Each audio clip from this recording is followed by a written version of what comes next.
Hey everyone, my name is Kylie Davila and I'm here with Megan Rose, and we're gonna finish up the book 10x is easier than 2x and go over chapter 6 with you all, which is a very long and power-packed chapter. So I'm just gonna go over like the key takeaways and what the author really wanted to give us in this chapter. So we won't get to everything, but just the things that stuck out, and then we can discuss that at the end like normal.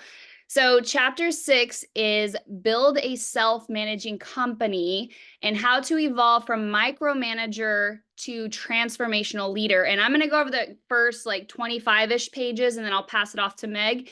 And basically, the stories that he shared with us, and really the second one, when you try to micromanage and do every single thing by yourself, you become the bottleneck of your business, and your business isn't going to grow and thrive. And our goal here isn't just to do everything ourselves and have a bunch of followers or workers or anything. Like, our goal here is to take people and coach them and help them grow in their leadership. And each level you reach requires to reassess, reflect, as we see in the stories, and then you're going to have to reassign what is now your 80% that you're going to be passing off, and now what is your 20% to focus on.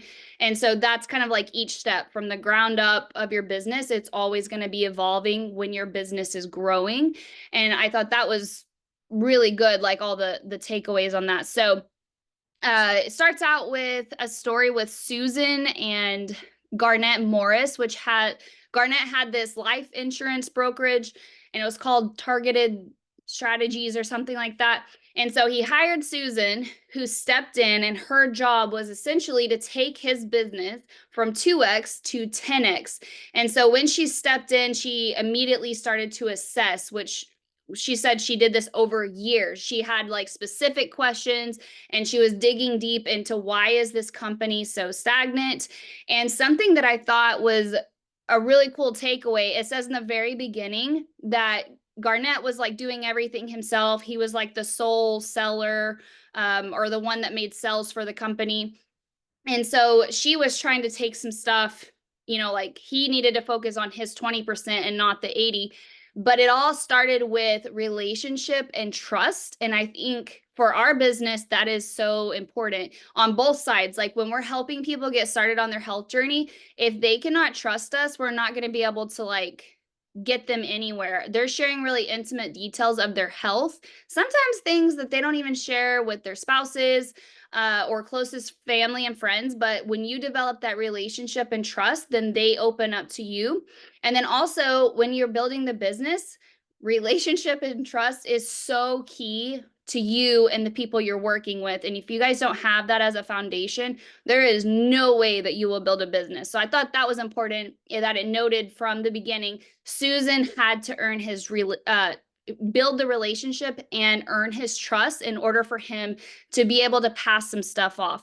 So it talks about the assessment, the processes, the specific questions, and then it talks about in 4 years that she had created and applied these 4 steps, which really gets into like the importance of businesses and like what you're doing and why systems are so important.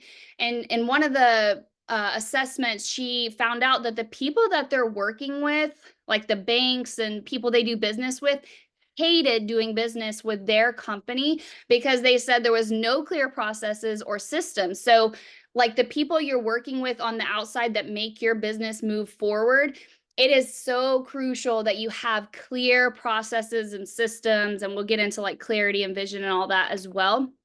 And then after their story, they get into the 4 levels that you evolve through as an entrepreneur, which has like, they list off a bunch of stuff, and they get into the story about Tim. Now, Tim has this engineering company, and what is really funny is that, not funny, but it's very interesting. I thought it was interesting that he started with 3 people and 3 employees, and then 10 years later, he still had 3 employees.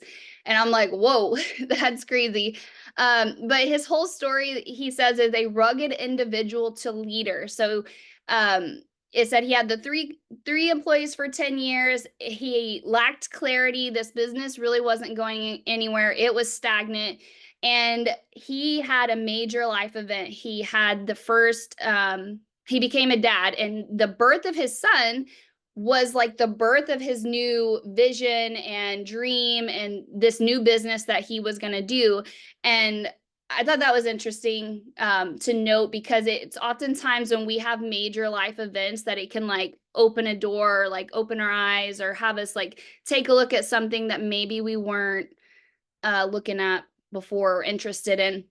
And oftentimes why we need to follow up with our people, because stuff is always changing in life, and you never know when maybe they weren't open to the opportunity or something that maybe they now are, because things change. But anyways, so he wanted to like protect his son, and he grew up like around guns and knowing how to use them and all that.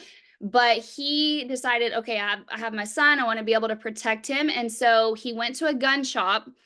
And what is ironic, it was his encounter with this gun shop that kind of like gave him vision for what he wanted to provide for others.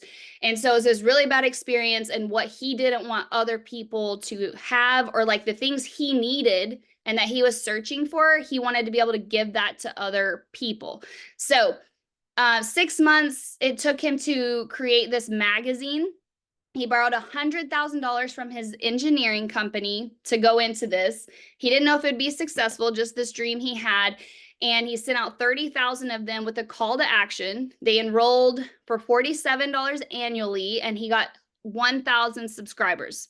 But he was also controlling, and he did everything himself, which he became the bottleneck of his business.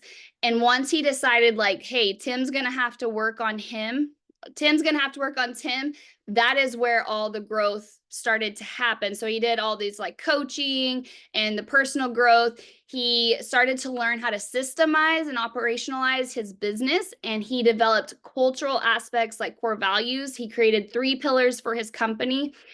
And basically, he increased clarity, direction, and commitment, which is what enabled his business to start like taking off in the 10x jump. And so his major 10x jump with this magazine was when he created more value. He added the insurance, he thought outside the box, did something unique. And he sent out, so it was originally $47 annually, and then he bumped it up to $200 annually, but it had way bigger value. Half the members left.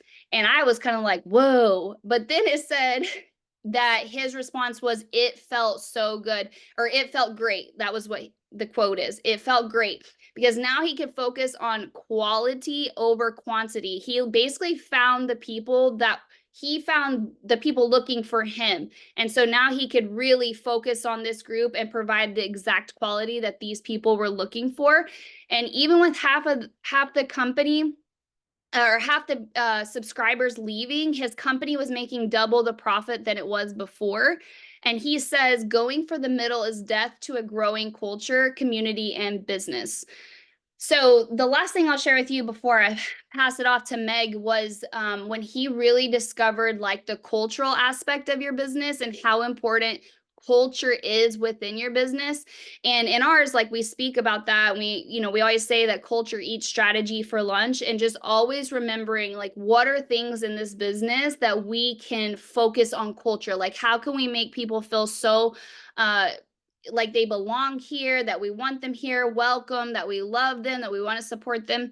And he says that all humans have a deep desire to feel a sense of belonging and connection to a group of people with shared beliefs and culture. And so he went from his business like growing in a linear thing to $250 million annually. And he now has 700,000 members now. And so I thought that was really interesting. And basically he gets into some questions before Meg goes into her section about like the questions to ask, but I'm going to pass it on to her because we have so much stuff to go over. So Meg, take it away. Hey guys, like literally there's so much stuff. I'm going to try not to go over and make this way too long, but I'm going to pick up on page 225. And this is where it goes from the leader applying the who, not how, to having a self-managing company. And guys, in order to get here, in order to go 10x, you and your team have to become a self-managing team. And in this section of the chapter, it starts off with a story of good old Joseph Smith and his 20,000 people in Illinois. And, there was like a government official that came up to him and he was like, Joe, like, you have all these people. How are you governing them and managing them and keeping them in such like a perfect order? And I liked what he said, because he said, I teach them correct principles and they govern themselves. And, you're asking yourself, like, okay, how do you get people to do this, right? Well, it says you have to have three things. Okay, you have to have a clear vision. Like, people have to see you and they have to see where you're going and where they can go as well. And you have to have, high standards, which for us, or for me, that means, we provide a very high quality of service to our customers. Like, we have these standards in our business, and you have to have culture. And this is where you're having like shared values, beliefs, and really just like a common goal together. And if you can provide these three things, the right people are going to come and they're going to be attracted to you. And that's not me saying, okay, like, yeah, you don't have to reach out to any new people or you don't have to follow up with like prospects that you have. Like, I'm not saying that at all, but what I am saying is there's going to be people that are attracted to you, and these people are high quality people. He was saying, they're self-motivated people. These are people who, they want to go above and beyond. They're committed and they trust you in the process as well. And then he goes into like what it looks like to becoming a transformational leader. And to be that transformational leader, like, your people have to trust you, but you also have to trust your people as well. And this means like everyone is committed, everyone is invested, you share the same vision. And when that happens, it's like your people and you also, you have the courage, or basically you have the want to go out and be great. You want to do things that you never thought you would, or you maybe never thought you could. And I think was it M.R. Covey, I think, explains in his book, It's the Speed of Trust, that in order to gain trust, you have to give trust as well.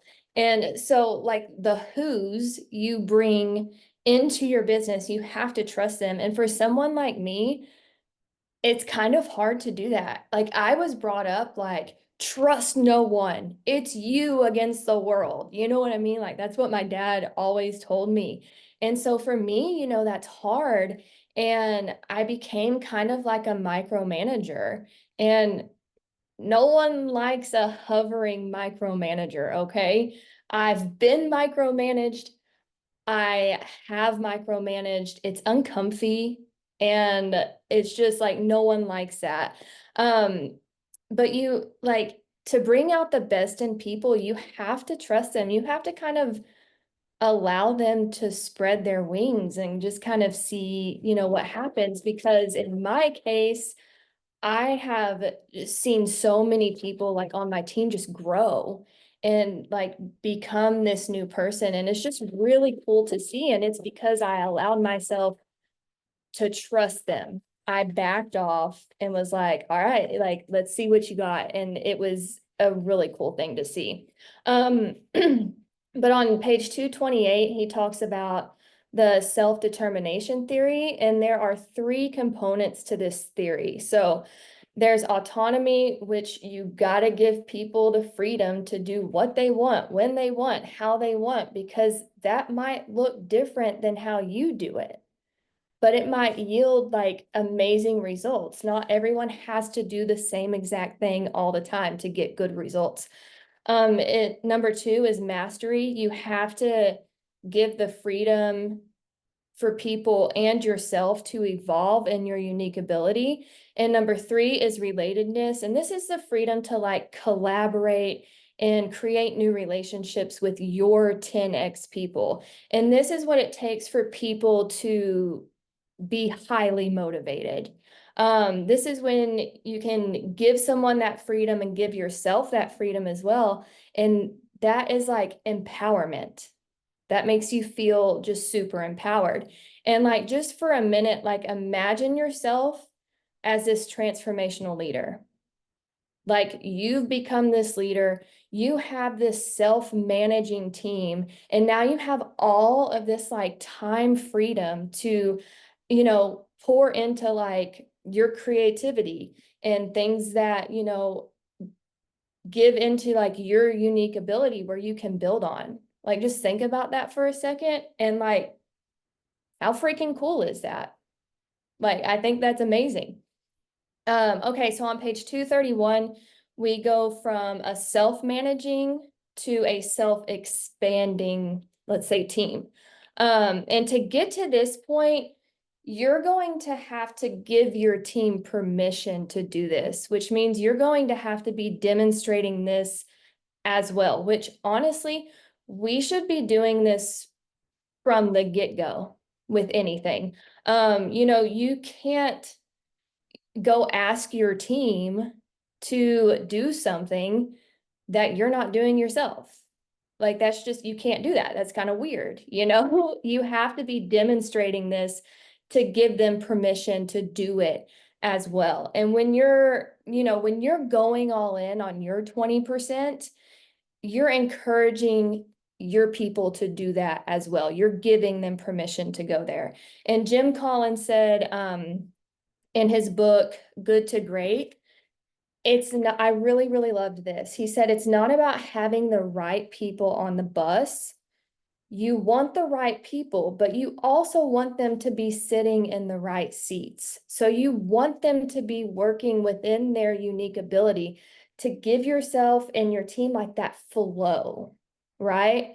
And I just thought, like, I don't know, it took me back to like my old school days in basketball. Like, you can't have a post player bringing the ball up the court, okay? You're not going to make it to half court.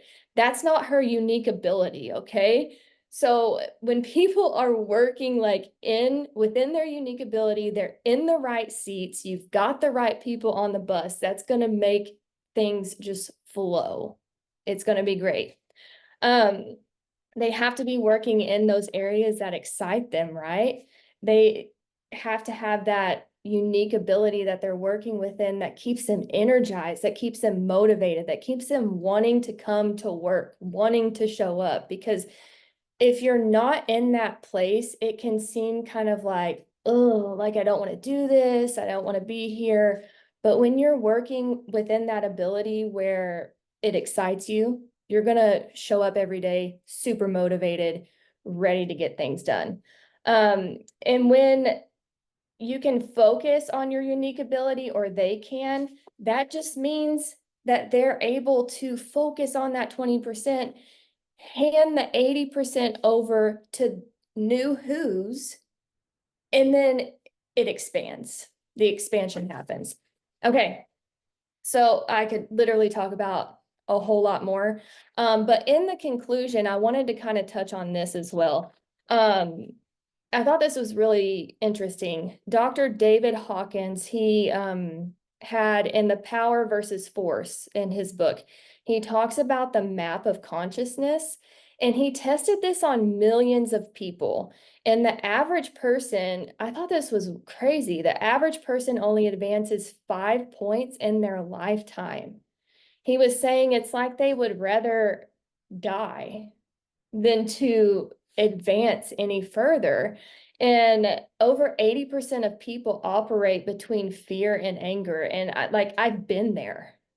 I've been there, you guys. And that, on the point scale, that was like from 100 to 150. But in order to transform your life, you need to have that courage, which is like, I think the point level was like 200. So that's a pretty big gap. Like, if the average person only advances 5 points, hold on, I have to admit somebody. All right. In order, that's a big jump. The average person only advances 5 points. You need 100 to 50 extra points to get that courage. So that means you're going to have to be working on yourself to get there. Like, don't be the average, be the exception. Work on yourself, take the time, do the work, and get there. And then once you're able to get there, that's when you're able to operate off of want and not need. I thought that was really, really cool.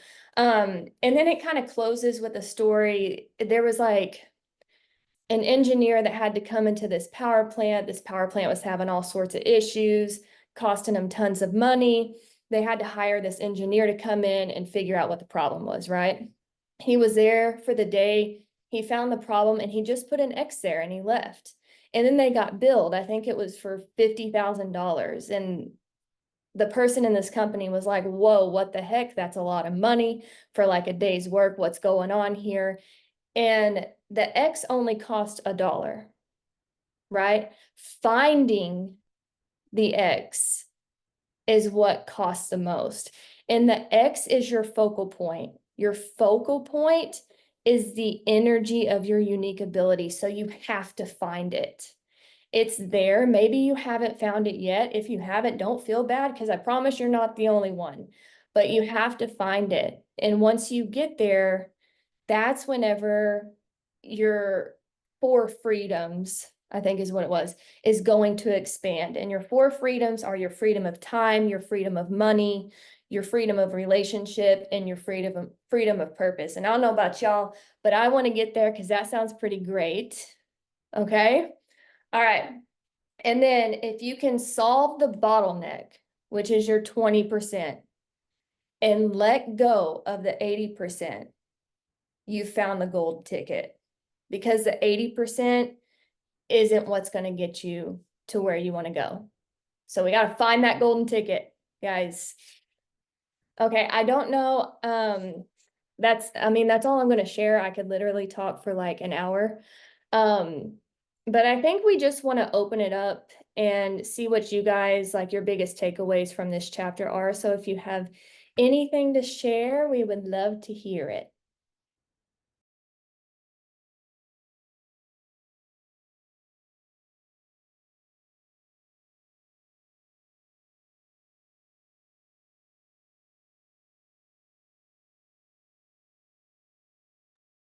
Okay, I'll go. In the Q&A section in the middle, I kind of really like that. But when he referenced the right people on the bus and the right spots, you're not going to have to motivate and manage them.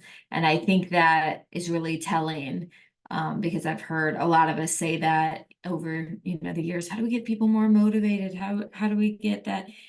I have to say, I've never had to drag Sabrina or Kristen ever. So like when you get the right people wanting the right things, of course it's work together, but it feels different. And I think everybody knows what we mean. So that was probably my favorite.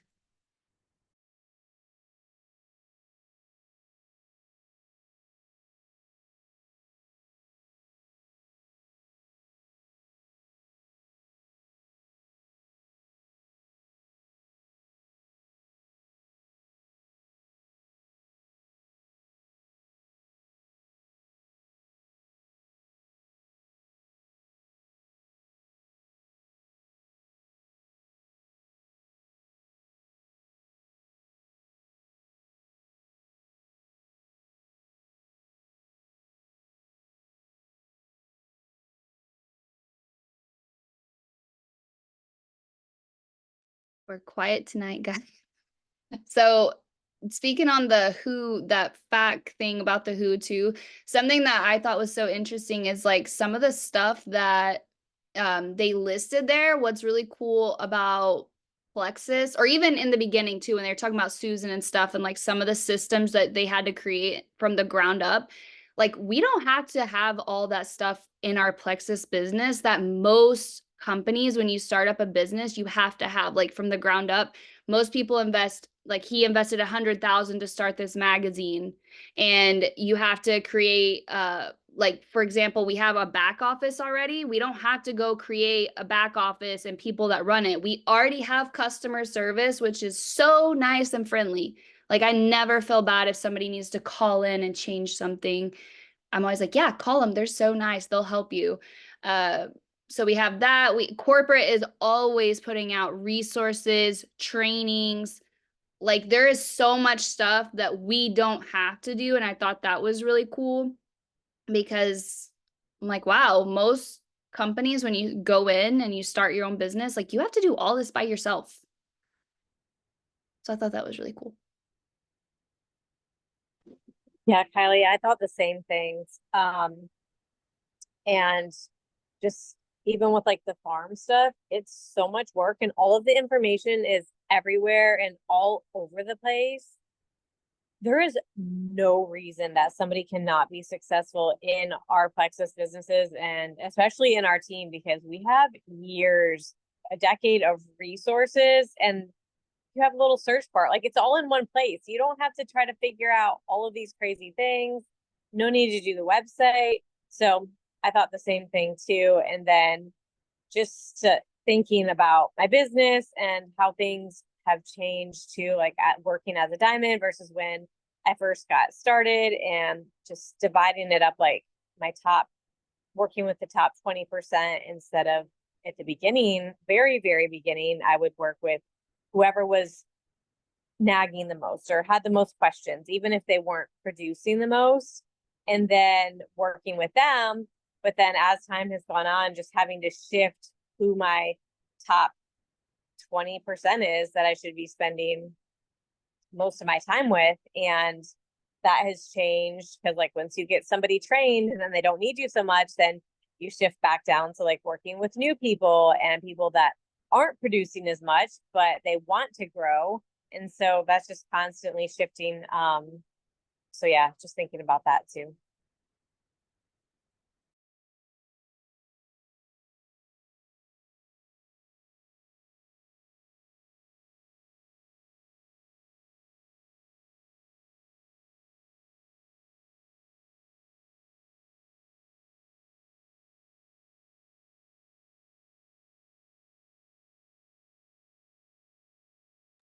I know we talk about vision and culture so much, but the whole psychographic alignment, where people have such a deep sense that they want to belong and connect. And I think nowadays people kind of like to try to act like they don't need that. And I definitely didn't feel like I needed that, but we are like, we're herd animals, we need that.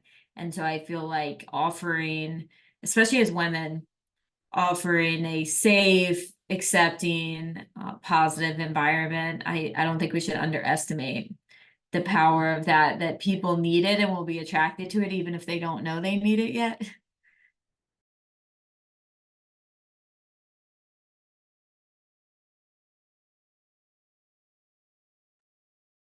That was so me too.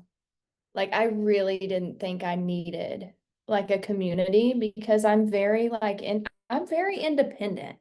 You know, I just kind of do my own thing and vibe my own way, but it's like once I finally like got into it, I was like, okay, so maybe I was wrong because this has been so helpful, like just for, you know, personal growth and like just having these friendships. Like I really didn't think I needed friendships, but I was missing out for a while.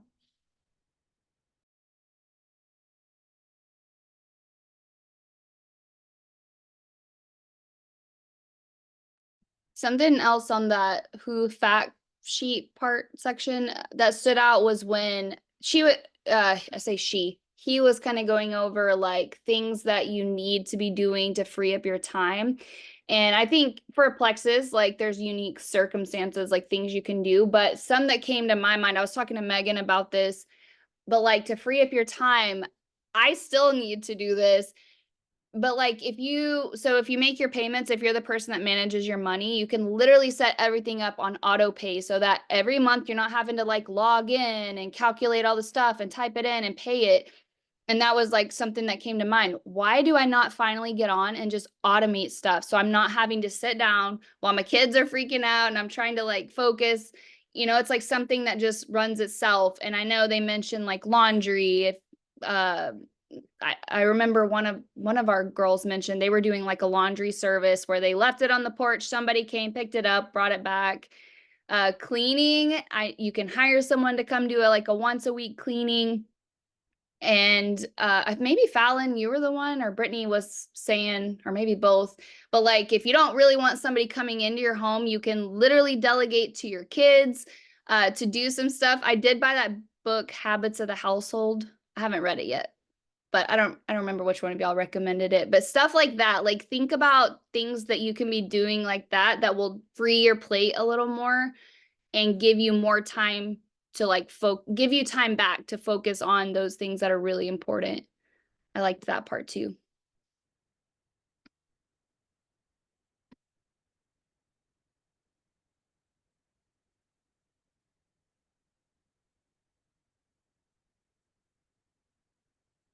Anybody else have anything? I know it's past 8:30, but we were kind of like, it's okay if we go like a little bit over because it was so big. So anybody else have anything they'd love to share?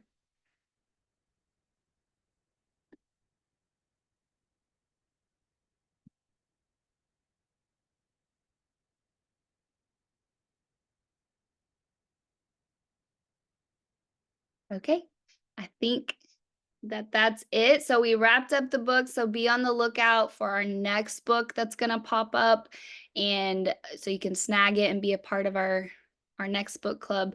So I will see you guys later. Thanks for joining.